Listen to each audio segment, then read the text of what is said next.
Hey, if you have your Bibles, open them with me to 2 Kings chapter 7, and we're going to unload a message. We're in a series called Swing for the Fences, and obviously it is not just baseball season, but it is epic baseball season for anyone who is like me, who is not necessarily a Major League fan, but I love the Little League World Series. I love watching all these kids and their dreams and their possibilities and all that they're doing to try to advance to the next stages. It's a blast because, you know, really it is about advancing.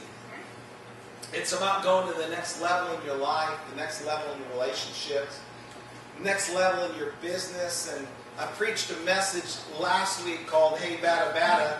And I'm going to preach a message this week called You Can't Swing for the Fences If You're Sitting in the Dugout. And I want to challenge you today because I'm going to speak about 4 characters that you wouldn't choose, I wouldn't choose to display the message of God, but God chose them. And I am so glad that God is the one that gets to choose who we are, not others. I mean, not even myself. I love that God is in my corner, cheering for me, believing for me, desiring great things out of my life. In 2 Kings chapter 7, it's a unique time for the people of God because they are in a struggle. They're believing for more. They know there's more. They've been living with less. But they really are trying to press and believe God. And there's a prophet in their midst named Elisha. And he prophesies that God is about to do something great. And it's unique because as soon as Elisha prophesies that, hey, there's greatness coming, God's going to open up the heavens and bring blessings to us. It's unique because the king's servant looks at it and says, it's impossible. Not even God could do that. And Elijah says, well, it doesn't matter what you say is impossible. I'm just telling you this is what God is going to do. I love reading about people that have a conviction and a declaration about what they're believing for. They're not shy about it. They're not timid about it. They're speaking about it. They're filled with faith about it. And they're saying it as if it has already happened. And it's kind of like words. I love what Pastor Jeremy was talking about seeds. We've all planted seeds. I'm like Riley. I planted some seeds in this pot by my sink, and every day I'll be like, what is going on? I need magic seeds. I want to see flowers in a day, not in a decade. Every day I would look and I would water them, all of a sudden, no flowers, just sprouts. I'm thinking, man, I've been robbed.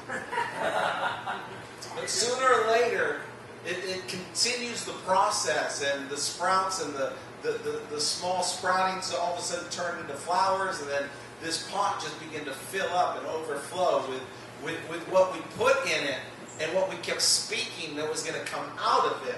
That's what's happening in 2 Kings chapter 7. The prophet is speaking to God's people. He's telling them there are blessings coming. There's some that are saying, let's go get them. There's some saying, it can't happen. It's kind of like today. When I say there's blessings, you're thinking, well, maybe for someone else, because you don't know my life, but God knows your life. God knows what you're navigating.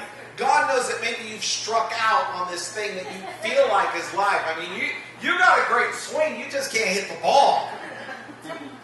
But God's about to throw you a meatball. I mean, He's just about to lob one into you that you can just crush it. And that's what happens in 2 Kings chapter 7, verse 3 through 8. We're going to read this morning. It says, now there were 4 men with leprosy at the entrance of the city gate. And they said to each other, why stay here until we die? If we say, we'll go into the city, the famine is there, we will die. And if we stay here, we will die. So let's go over to the camp of the Arameans and surrender.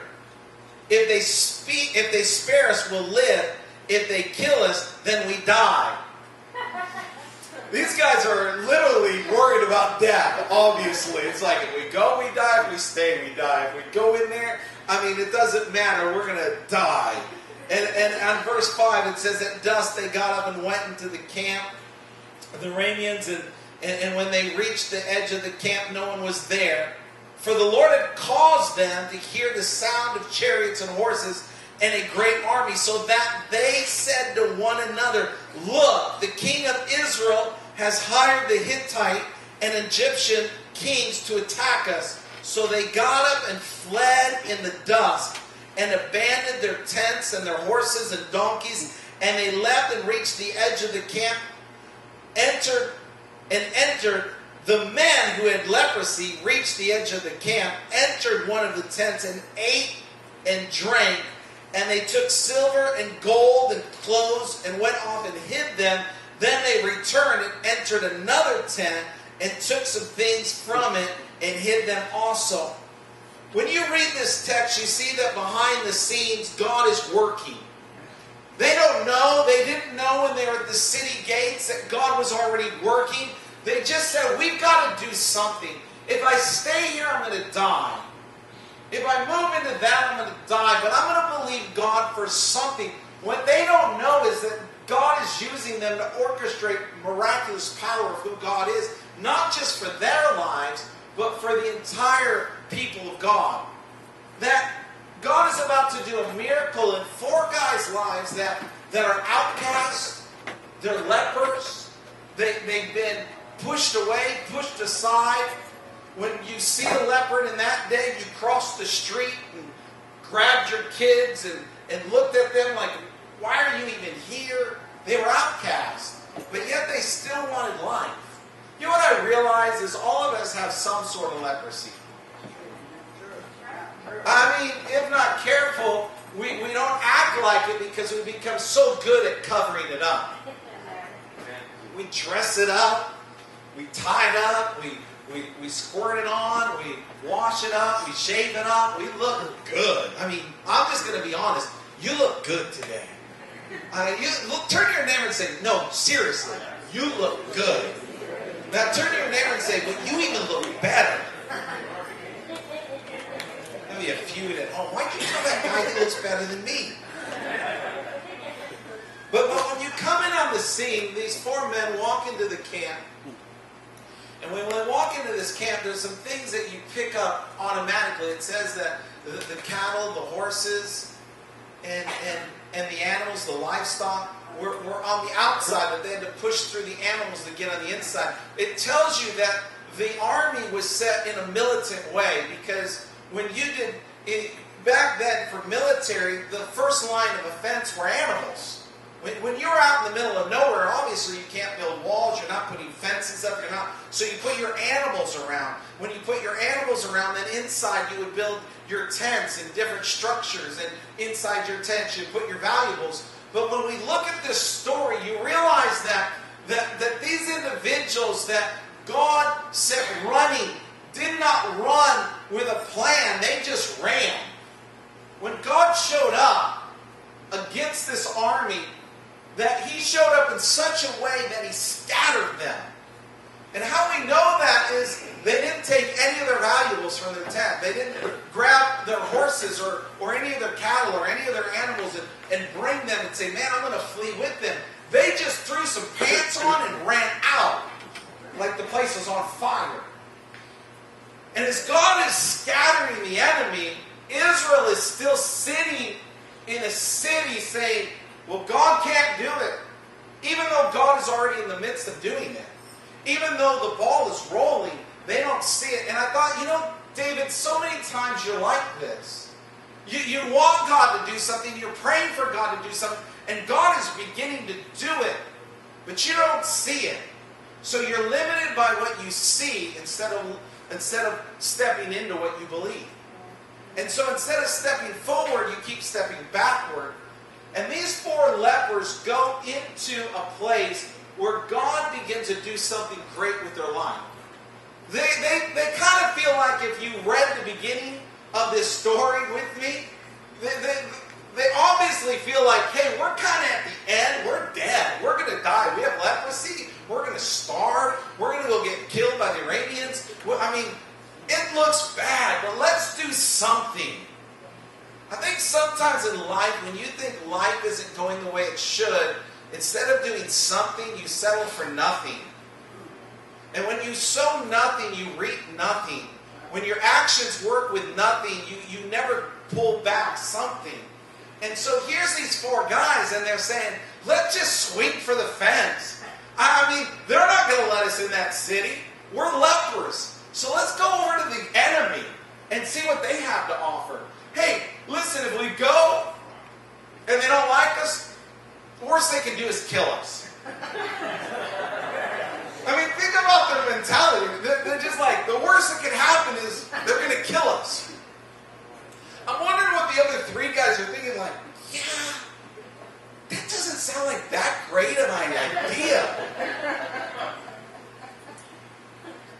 I mean, the one guy talking is probably the furthest along in his leprosy. I mean, he's missing an ear and a hand, and he's like, who cares? But the guy that just has a couple flakes is like, I care.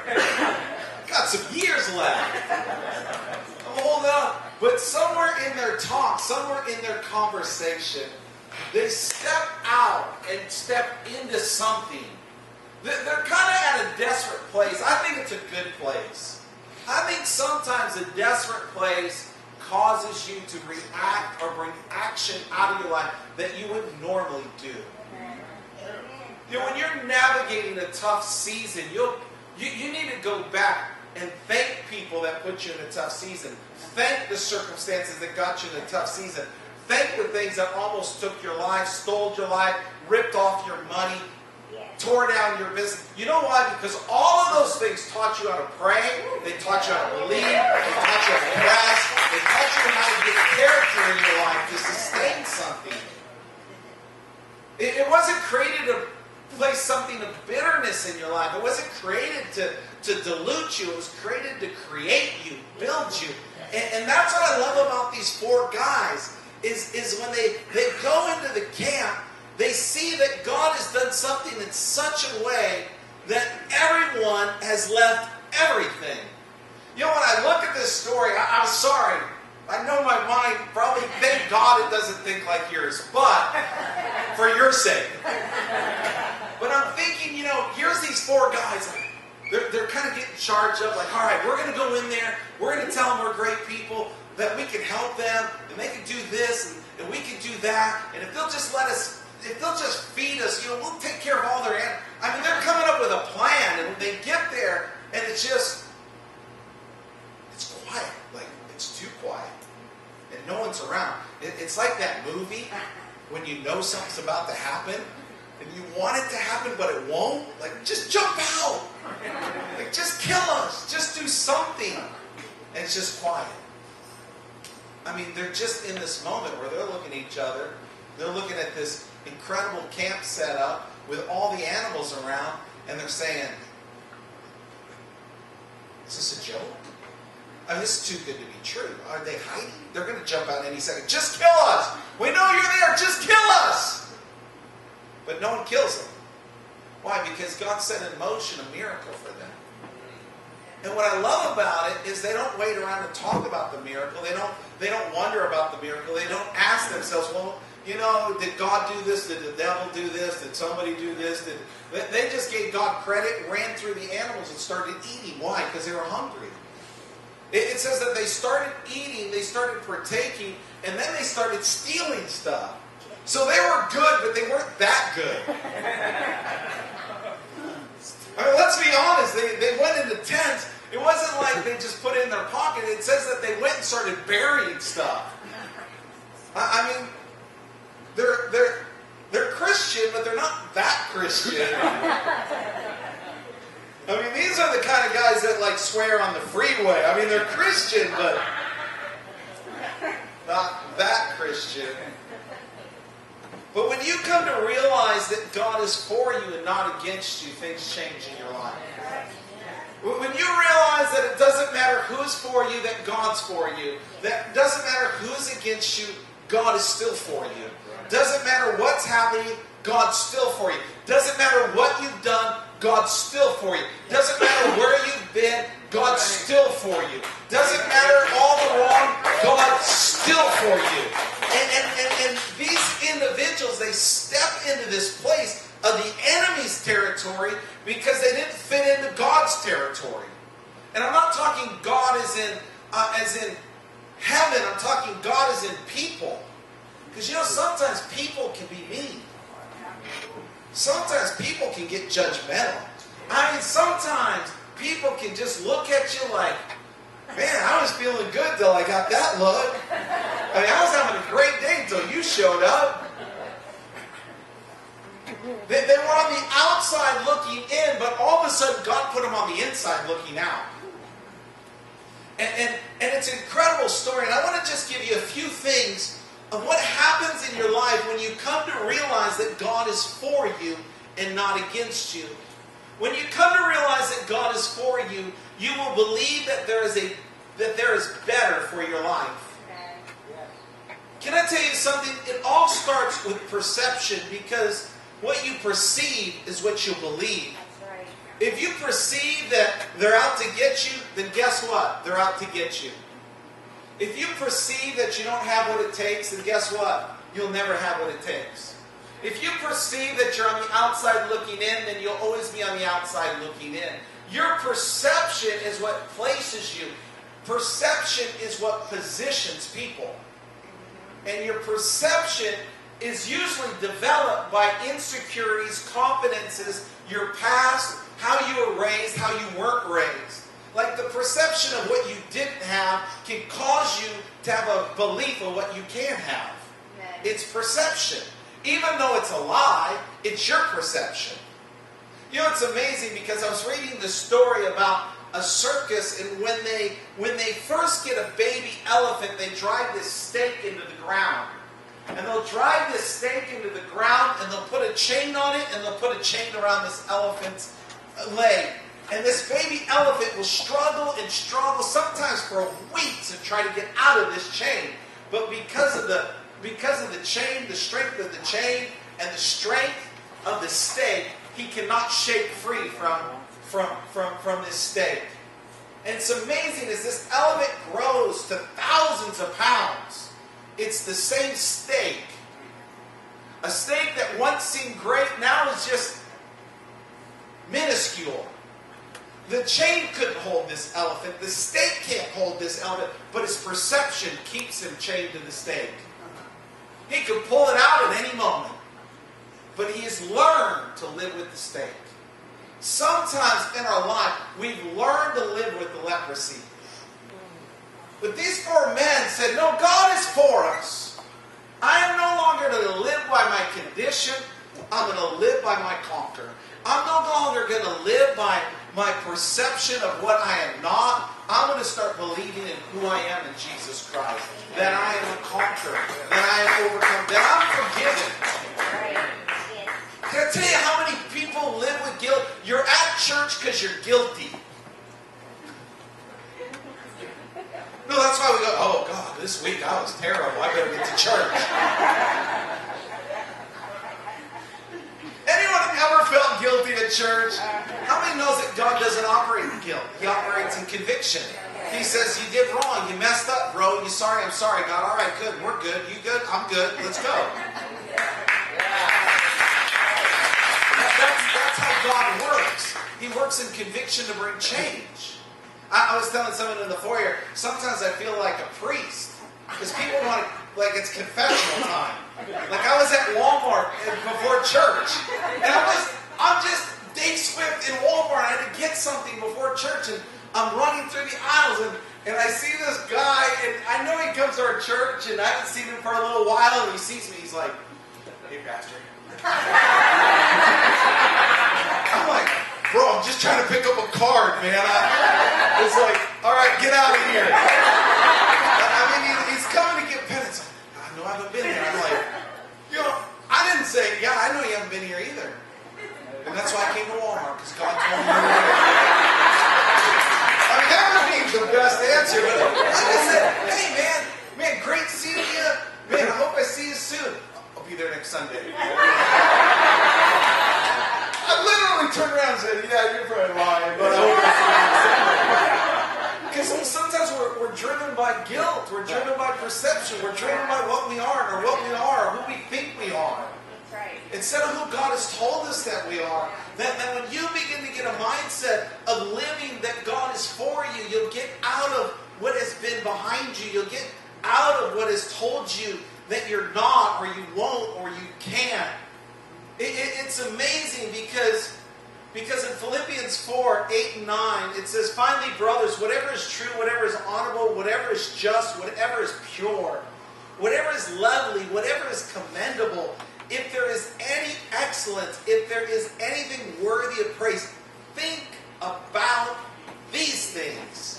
What you have learned and received and heard and seen in me, practice these things, and the God of peace will be with you."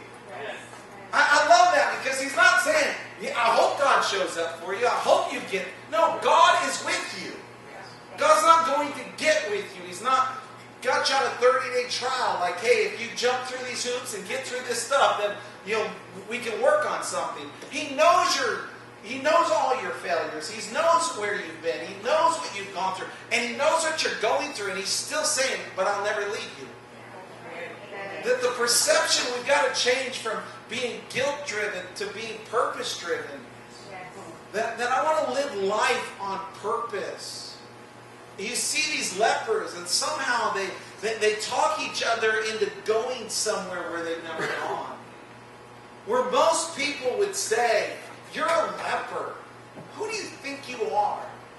I always love, now we have a church building, but I always love when we were in the movie theater, I'd invite people to church, and they're like, "Oh man, if I went to church, that place would burn down." I'm like, well, I don't care, we need a movie theater, so it's not my building, so just tell us when we're going to show up, we'll get a strategy to get out of the building in time. You know what they're saying is, I'm not good enough. I know you think you know me, but you don't know me. I deserve what's coming to me. But Jesus Christ already paid the price. The price has been paid in full. It's not what's coming to you, it's what is for you. He's for you. He's not against you. When you come to realize that God is for you, the next thing is that you will learn to enjoy the moment. Can I tell you something? This is where I'm trying to grow. I mean, it's amazing to me that I'm trying to grow in this place, because I wish I could hit a rewind button and go back and enjoy moments that I missed, but I can't go back. I can just enjoy the moments that are coming, and I don't want to miss another moment. And we're excited. I texted my daughter this morning, and she's doing Rush with the sorority this week, and she's like the old person, because now she's 19 instead of 18. She's like, these kids are so young. Like, really? Yeah, Dad, they're coming, they're like right out of the womb, I'm like, I forgot. I mean, you're 19. I've seen it all. I should just go to heaven. And it's these moments, that you've learned to appreciate. You learn to step into. And in verse 8 it says that the men who had leprosy reached the edge of the camp. You know what I realize is a lot of people reach the edge, but they don't have the confidence to step into the middle. So they watch the lives of people instead of living their life. They're infatuated with what is happening around them, but they're not dedicated to what's happening in them. And so they're on the edge instead of stepping into the presence. It's like we get on the edge of worship instead of stepping into the presence of worship. We kind of on the edge of church because our perception is, oh man, I don't want to be like a religious person and don't. Oh, I don't want to become, a hypocrite, because the church is filled with hypocrites. The world is filled with hypocrites. It doesn't stop you from going to work or Walmart or any other place. I mean, we're all hypocrites. If you want to really cut to the chase in some area, but we're moving forward. And when we believe that God is for us, we understand that God has taken care of what is behind us, and He's going to take care of what's in the future of us. So why don't we enjoy the moment that we're in instead of wasting our moments on fear, on worry, on arguing, on doubt. We just step into it. I love what Abraham Lincoln said. He said, the best thing about the future is that it comes only one day at a time. I love it. Waldo Emerson says, we are always getting ready to live, but never quite living. I was thinking about enjoying the moment because I was getting some information on what it means to enjoy, what laughter and enjoying moments means. And this is what it said in physical benefits, that it boosts immunity, it lowers stress hormones, it decreases pain, it relaxes your muscles, it prevents heart disease. The mental benefits of it is it adds joy and zest to life. It eases anxiety and fear. It relieves stress and improves your mood. And the last thing of social benefit is it says that it strengthens relationship. It attracts others to us. It enhances teamwork, helps diffuse conflict, and promotes group bonding. There's something about enjoying life. It's the only one you got, baby. Enjoy it. I'm not saying you're going to enjoy every moment of your life, but enjoy life. Take it as it goes. There's nothing you're going to be able to do about it anyway. Right. It's funny how we worry about things that we can't change. I wish I was 6'2". Well, sorry, you're 5'5". But you're awesome. 5'4.5". Tell the truth, shame the devil, man. I mean, we get caught in these moments. It was funny because I remember my wife was having back surgery. She was at the doctor. He says, all right, you weigh this much. You're 5'1". I'm actually 5'1.5". That's right. Okay, I'll put that in here. It's like the importance of our life. We get caught in losing incredible moments with the people we love because we're so worried about what we can't change. Yeah, that's right. So we don't work on changing what we can change because we're caught in the moment of what isn't instead of the moments that could become. And if you're not careful, you will live just outside the edge, just outside of something great because relationally, emotionally, you cannot connect. You can't just laugh. You can't laugh at yourself anymore. We were in here cleaning and doing a bunch of stuff, and I want to just give the tech team props because they were here all day doing all kinds of stuff. They're amazing.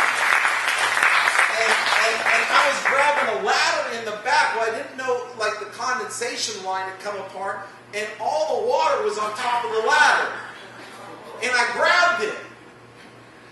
I didn't grab it as just someone. I grabbed it like as Reverend Bishop Pastor Dave, the leader of these people. And I grabbed it, and the water just came on me. I was like, what just happened? And I don't want to mention any names, Kyle, because I don't want you to get offended. Kyle started laughing. I was thinking, bro, I shouldn't even be getting this ladder. You should be getting this ladder. And I just took a bath for you, man. But we were laughing. I was like, what just happened? Like, that was God. There's not even a water around here. But you gotta enjoy life. You gotta laugh and have fun and be excited. Let your kids see your laughter. Let your wife see your laughter. Let your husband. Let us want to be around you. Listen, and I'm an intense personality. I'm not going to lie. Just ask my children, our dogs. I mean, I'm always like, let's go. Let's go. I remember we were in Cancun, and my wife and I were together. Amazing time this year. I mean, we just had, and I was on a march, like, let's go, we're going to go here, we got 4 days, we got this and this and this. And then, like, by day 2.5, we're like walking back. I said, we should walk up to the store, get some stuff, go to the beach. She's like, I can't do it anymore. I'm like, what's wrong? I can't. I'm going to go lay down. You go do whatever you want. I'm on vacation. I'm like, I know that's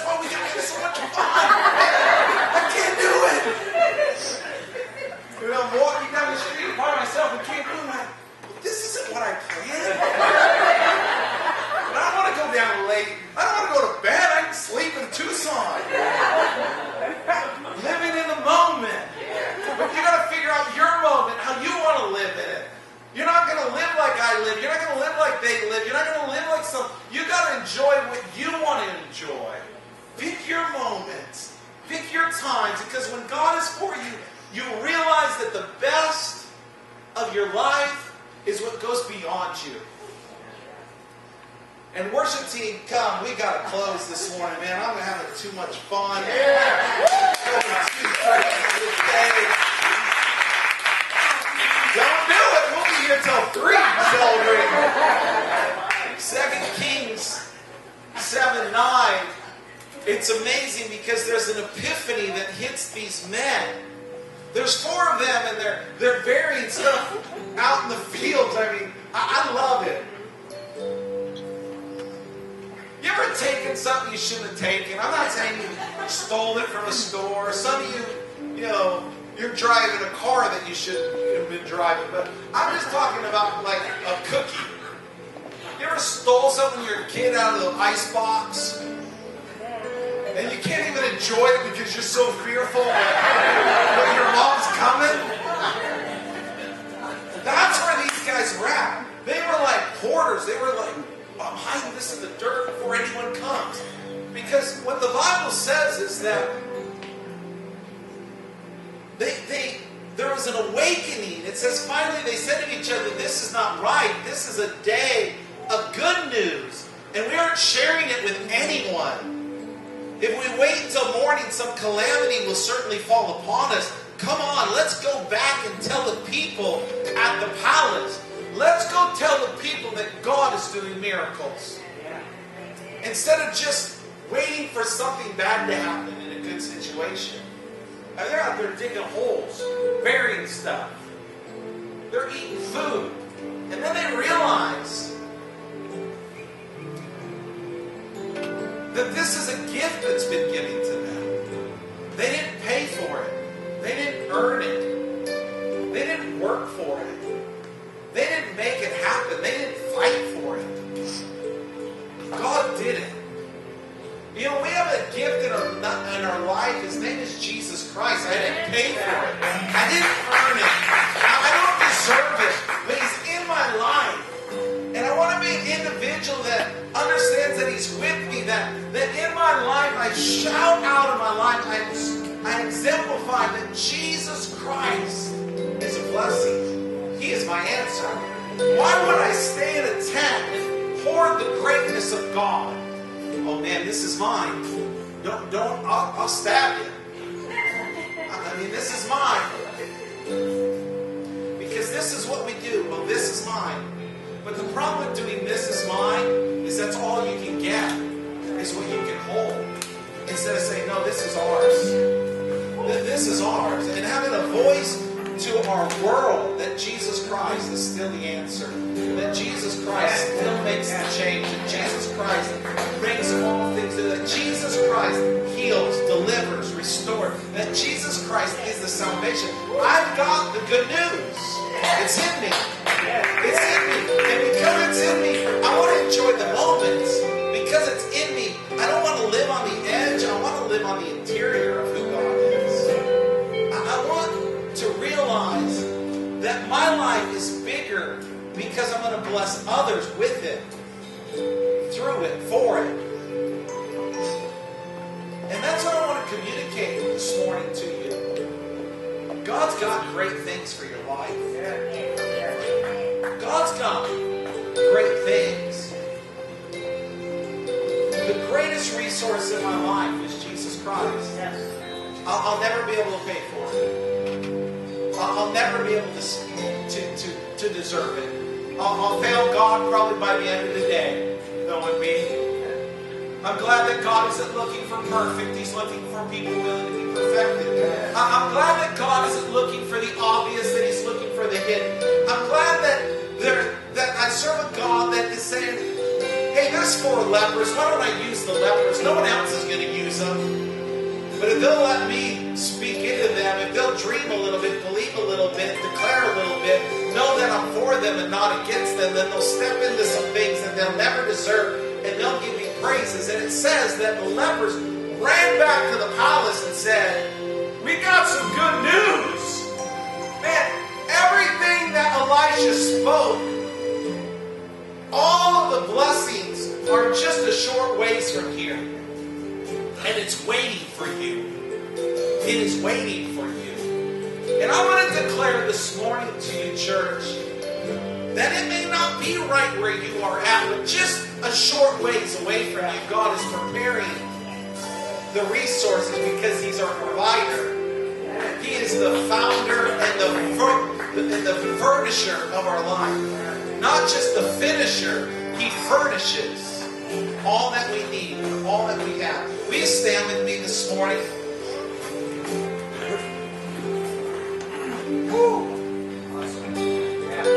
I love God. I love God. And so what I want you to do today, I know we're in church, but I want you to get your phone. I want you to get your phone out today. We're going to do something a little different this morning.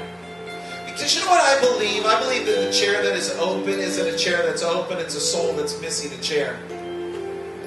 That there's someone that should be here today that isn't. You ever been in a service and the message is being spoken, you're like, oh man, I wish so-and-so was here because they need this. Usually it's someone you need to change. It's like, oh, I wish my wife was here right now. Wish my husband was here right now. Wish my kids were here right now.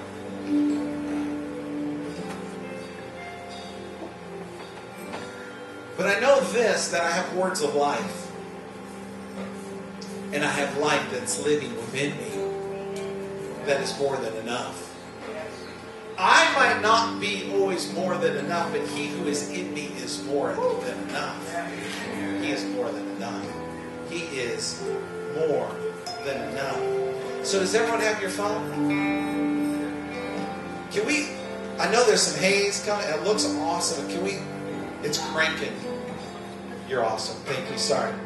It looks good, but I thought we had some smokers in the crowd. This is what I want you to do today. I want you to open your phone. And I want you to find the person in the palace.